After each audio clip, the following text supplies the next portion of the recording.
कृष्णा, राधे राधे। सभी भक्तों को सादर प्रणाम। प्रिय भक्तों, आज की इस वीडियो में आप जानेंगे करवा चौथ व्रत की संपूर्ण पूजा विधि। वैसे तो साल में 4 चौथ के व्रत होते हैं, पर उनमें से भी 2 चौथ के व्रत मुख्य होते हैं, जिनमें से एक है करवा चौथ, जो कि कार्तिक मास में पड़ता है। इस वर्ष यानी साल 2024 में करवा चौथ का व्रत रविवार के दिन 20 अक्टूबर 2024 को है। इस व्रत में सभी महिलाओं को 16 श्रृंगार अवश्य करने होते हैं, क्योंकि ये व्रत पति की लंबी आयु के लिए किया जाता है।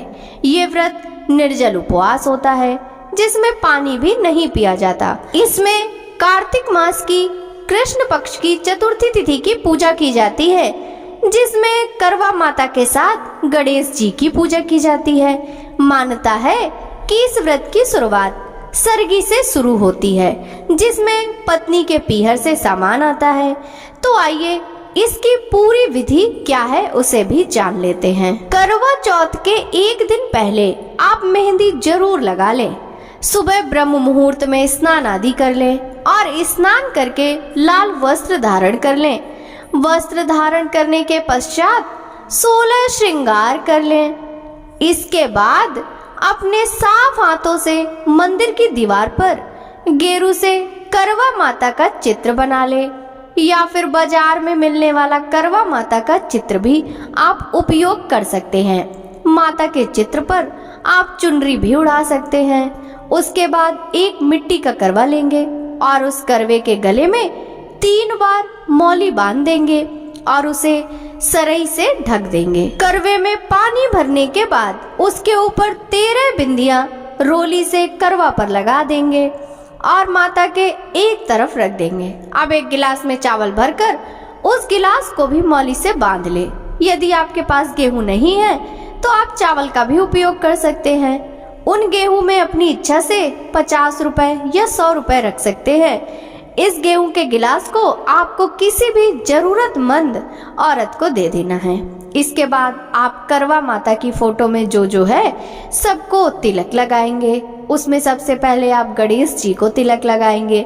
उसके बाद सूरज, चांद, तारे, भैया, भाभी, करवा बेचने वाला, इन सभी आदि को तिलक लगाकर मौली चढ़ानी है। इसके बाद करवे में चीनी या कोई भी मिठाई रख दे और व्रत खोलते समय इन्हीं को काम में ले सकते हैं।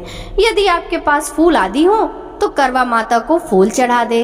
अंत में करवा माता को 16 श्रृंगार का सामान अवश्य अर्पित करें, जिसमें से कुछ सामान आप खुद भी उपयोग कर सकते हैं और कुछ सामान किसी को दे भी सकते हैं। माता को फल चढ़ा दे। आप करवा चौथ की कहानी दिन में या शाम को कभी भी पढ़ या सुन सकते हैं।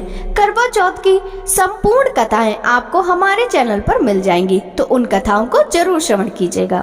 इसके बाद आपको बायना निकालना है, जिसमें एक साड़ी और सुहाग का सामान रखकर अपनी सासू जी को, यदि सासू ना हो तो किसी भी जो आपसे बड़ी महिला हो उनको दे सकते हैं। जेठानी को, नंद को, या जो भी रिश्ते में आपसे बड़ी लगती हैं। बायने का जो भी सामान है आप दे सकते हैं। बायना निकालते वक्त जरूरी नहीं है कि साड़ी ही देनी चाहिए। आपकी जो इच्छा हो आप अपनी सामर्थ्य अनुसार भी दे सकती हैं। इसके बाद 13 गेहूं के दाने हाथ में लेकर करवा माता की कहानी सुने और इन गेहूं को कहानी सुनने के बाद पल्लू में बांध लें और करवा माता की कहानी के बाद गणेश जी की कहानी अवश्य सुने। इस वक्त भी हाथ में गेहूं ले लें और कहानी सुनने के बाद गेहूं को आप उस लोटे में डाल दें जो आपने भरकर रखा है। इसका उपयोग बाद में आपको चंद्रदेव को अर्घ देने के काम आएगा। जब आप कहानी सुन लें तो जो हलवे का प्रसाद आपने बनाया है उसे बायना निकालने वाले सामान पर रखकर 3 बार पानी से मानस कर उस सामान को सासू जी को दे देना है। इस तरह रात को अर्घ देने के बाद आप खाना खा सकते हैं। इस तरह आपका करवा चौथ का व्रत पूरा हो जाएगा। अब जानते हैं करवा चौथ के व्रत के लिए आवश्यक सामग्री। करवा चौथ के व्रत के लिए आपको सबसे पहले 2 करवे की जरूरत होगी। करवा माता की फोटो, लाल कपड़ा, फल, रोली, मोली, चावल, गेहूं, कथा की किताब। कथा की किताब ना हो तो आप हमारे चैनल पर भी कथाएं सुन सकते हैं। 1 लोटा जल, स्वयं के ओढ़ने के लिए चुनरी, बायने का सामान, करवा माता को चढ़ाने के लिए चुनरी, दीपक, पटा आदि पूजा में उपयुक्त होने वाली सभी सामग्री। अब जान लेते हैं करवा चौथ के व्रत में ध्यान रखने वाली कुछ नियम और बातें।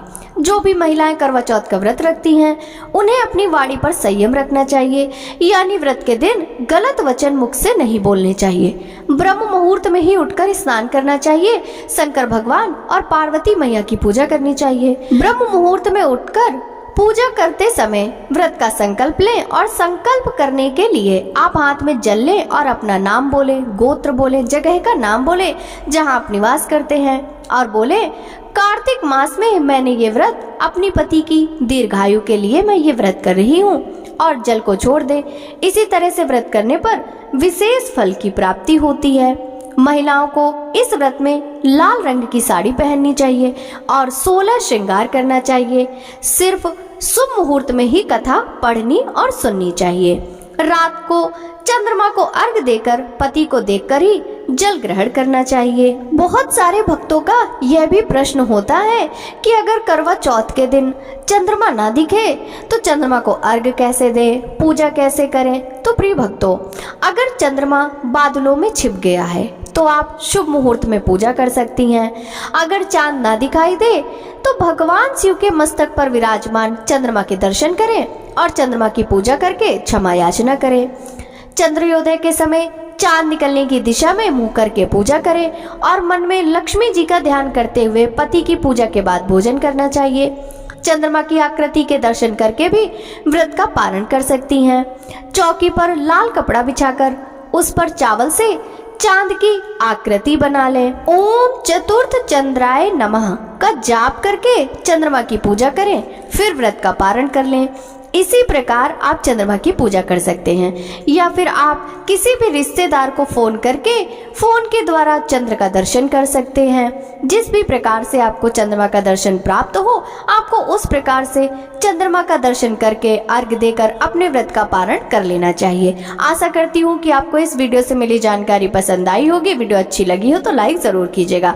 साथ ही करवा चौथ की व्रत कथाएं हमारे चैनल पर जो पहले से पड़ी हुई हैं और आने वाली व्रत कथाओं को भी जरूर सुनिएगा। सभी भक्तों को राधे राधे।